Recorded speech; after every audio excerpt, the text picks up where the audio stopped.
On this episode of GWeek, we talk to GW students about an act of terror in the heart of Paris that has shocked the world, take a look at holiday preparations at the White House, and have an exclusive interview with a member of No Lost Generation. All this and more on GWeek.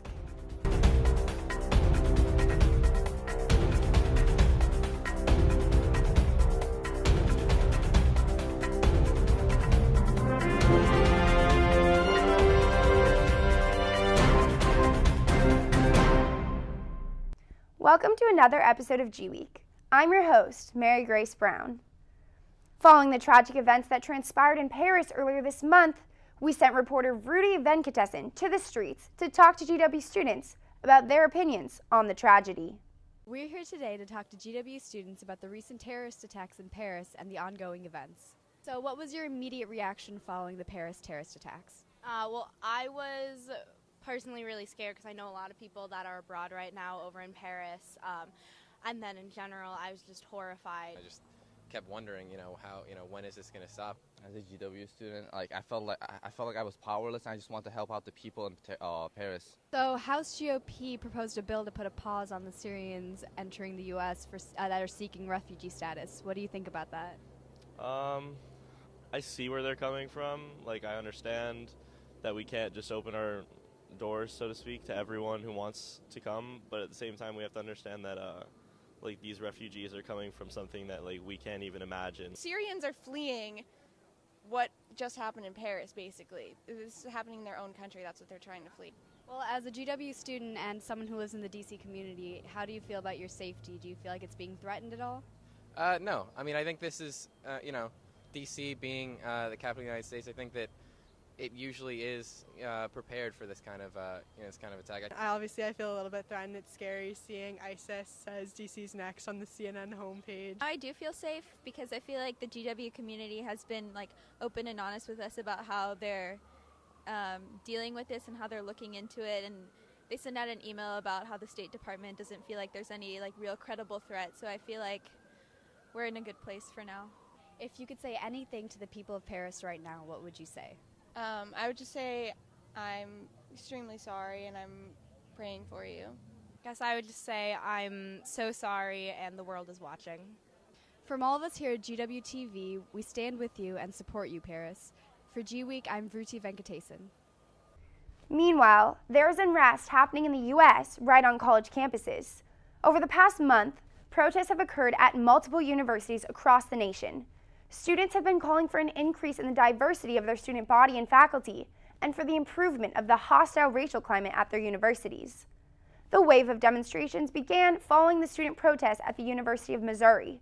Students wanted the president of the university to resign after administrators failed to address racial disparities at the school. Here at GW, hundreds of students shared their support on social media for the students of color at Mizzou, following the arrest of two suspects who posted on GWeek that they were going to shoot every African American student they saw on campus. These events led GW President Stephen Knapp to release a statement to address the concerns shared by students and faculty. Such events remind us of our collective responsibility to ensure that all George Washington University students feel genuinely welcome and are fully supported as they strive to achieve their aspirations. GW students have responded to national events in a remarkably thoughtful and empathetic way, and I encourage all of us to join them in that spirit and to keep the dialogue going. We'll be right back with more headlines after the break. I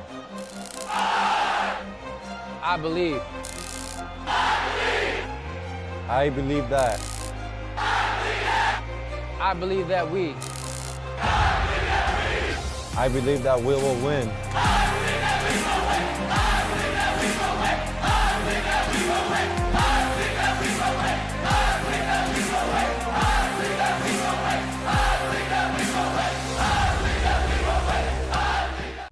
GW basketball has had a great start to the season. The men's team beat the number 6 team Virginia at a sold-out Smith Center. The men's record is currently 7-1, and the women's is 5-3. Keep it up, Colonials. The New York City favorite Momofuku Milk Bar opened its doors this fall here in Washington, D.C. Here's reporter Abby Mansour with more. Thanks, Mary Grace. We're here at Momofoco Milk Bar in Washington, D.C. to try some cool new treats and have a good time. Let's see how it goes. Momofoco Milk Bar opened earlier this fall in downtown D.C. on the corner of 11th and I Street Northwest. The menu offers a wide selection of baked goods and scrumptious treats.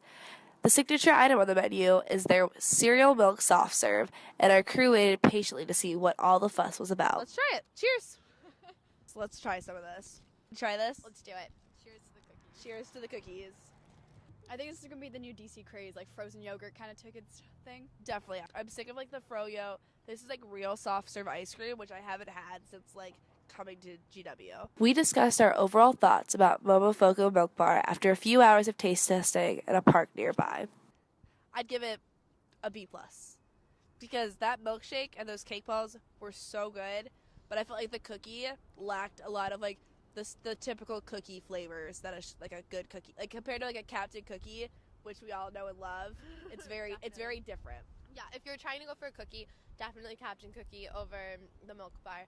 I would give their crack pie an A+, because that was delicious and so gooey. But I think the space could be a little bit bigger, and there could be some seats inside, because there's no seating, it's just a bar. So overall experience, I'd give it a B. Great food. I love it. I'd go back. I'd go back too. There's so much more to try on the menu. I'm Abby Lonsor with GWeek. Back to you, Mary Grace. Thanks, Abby. If you need some food during finals week, discover GW's best study break at the Center for Student Engagement's annual Midnight Breakfast this Wednesday, December 9th, between 10 p.m. and 12 a.m. Students can enjoy a healthy and hearty breakfast in the Marvin Center's Grand Ballroom and J Street. Relieve some of that exam stress with some viral YouTube video showings and student music performances throughout the rest of the Marvin Center.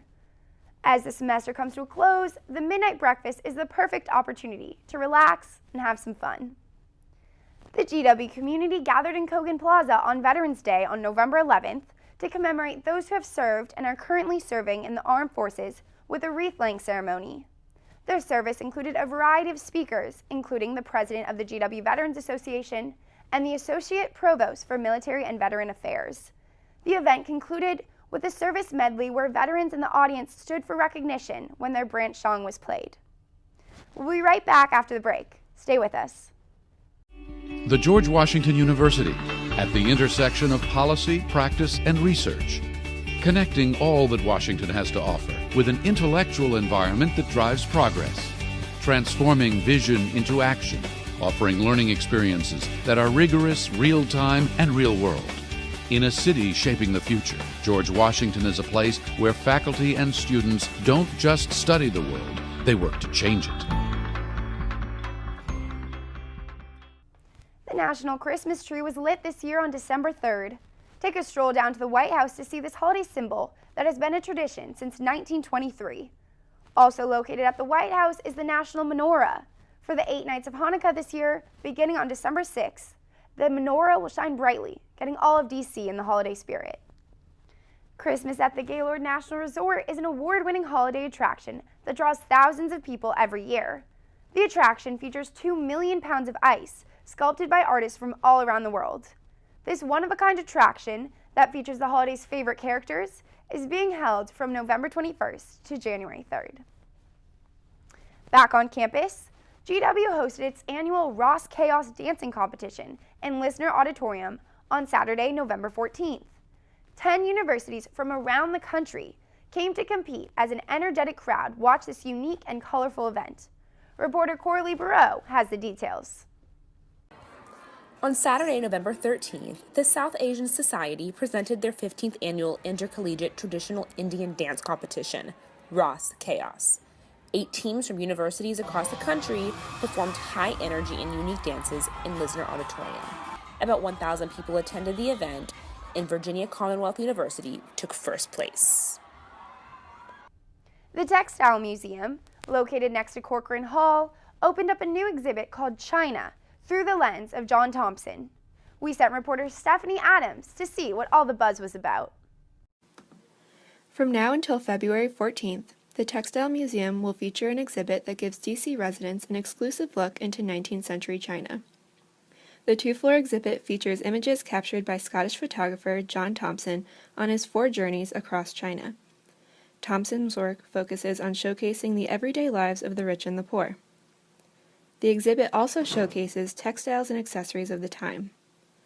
The second floor of the exhibit features an interactive hub where visitors can take a closer look at Chinese culture and Thompson's travels.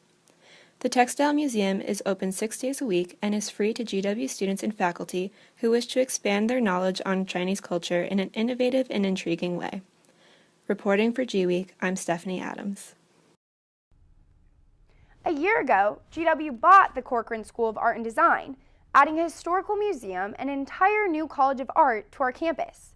Reporter Holly Goldberg caught up with students to see how the GW experience is evolving. A year ago, I was able to do a story for GWeek about the GW and Corcoran merge and what that would mean for both student bodies. Now, the opportunities on campus are growing.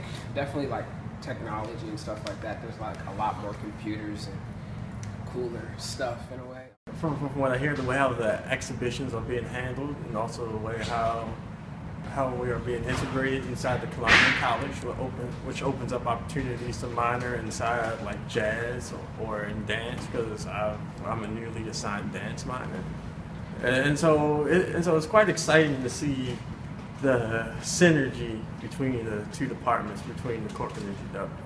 I've noticed that a lot of Corcoran students have really gotten involved with other GW like activities and clubs. A lot of people in my program actually joined Greek Life this year, and so I'm part of Greek Life, so I love that. Last year we were on the campus for design, so now we're mixed with the fine arts students, so it's interesting to see the dynamic between the two groups, but so far it's worked really well. Originally it was a small school, so therefore it made everything a whole lot more personal. But there's a cultural shift that's taking place, especially as the legacy students basically transition out. Some breaking news we wanted to share with you. On Wednesday of last week, 14 people were killed and 21 were wounded at a shooting in San Bernardino in California. This event was the 355th time 4 or more people have been in a mass shooting this year. The shooting occurred at the Inland Regional Center for County Employees during their holiday party. After a car chase later that afternoon, the 2 armed suspects were killed by police. Their motive is still unknown, but police say there was some degree of planning. There's a new organization on campus that is dedicated to help Syrian refugees gain access to educational opportunities in countries they've emigrated to.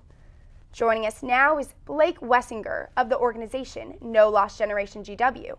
Blake, welcome to the show. Thanks for having me on. Of course. So can you tell me a little bit more about No Lost Generation?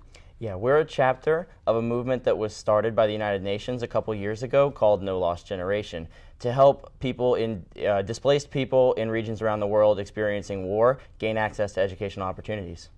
Okay, great. And can you tell me what is your role in the organization? Yeah, I'm one of our 12 executive board members and also a virtual student foreign service intern, which is an internship program the State Department has offered those of us in leadership roles in the organization. Okay. And going off that, how did your organization start and how has its membership grown?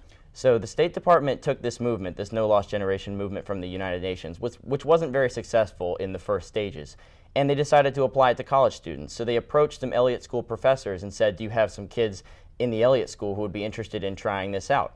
And they approached a couple of us. We reached out to our friends and created a group of students who was really dedicated to this issue.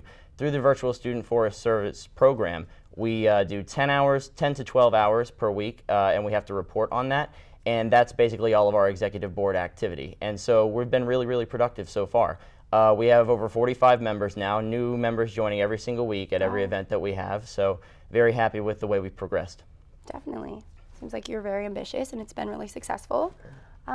So why do you feel it's important to create awareness here on our GW campus about the Syrian refugee crisis? Well, I think a lot of times with issues like this that are so important in the world, students, and particularly young people, want to do something but don't understand how they can get involved or feel like I'm too small to really do anything. And we've kind of found that that's not true at all.